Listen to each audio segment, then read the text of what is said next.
আসসালামু আলাইকুম। একটা বিষয় আপনাদের মাঝে তুলে ধরি। আমি এখন কারবালার ভিতরে আছি। যে দেখেন এই যে বাচ্চাটা, এই বাচ্চাটা ফ্রি খাওয়ান বিতরণ করতেছে। এই যে হাতে তার মানে সম্ভবত দুধ কি জুস এমন কোনো কিছু একটা সাদা। এই যে সবাইকে দেওয়ার জন্য রাস্তার মাঝখানে দাঁড়ায় আছে। এই যে দিতেছে, দেখছেন? ওই যে বারবার যাচ্ছে ওখানে এবং নিয়ে আসতেছে।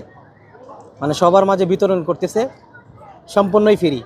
এই যে এদিক থেকে শুরু করে এখানে যত ছোট ছোট ঘর আছে এখানে সব একই অবস্থা। মানে কেউ জুস বিতরণ করতেছে, কেউ খাওয়া বিতরণ করতেছে, মানে এক একজন এক এক পর্যায়ে আর কি। দেখছেন এই বাচ্চা ছেলেটা, এর বয়স সম্ভবত 8-10 বছর হবে সম্ভবত। কারবালায় খেদমতের কাজে নিয়োজিত। তো এই আরবাইন মানে মহরম মাসে প্রায় শেষের দিকে, এখন আর খুব একটা বেশি দিন বাকি নেই।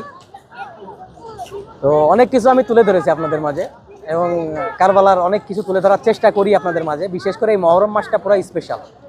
আপনি নিজে চোখে না দেখলে ভাই কখনো বিশ্বাস করতে পারবেন না যে খেদমতের কাজে যে কি পরিমাণ ব্যস্ত থাকে এরা, এবং মানে এতটা মানে কি বলবো, মানে আপনি না দেখলে বিশ্বাসই করবেন না।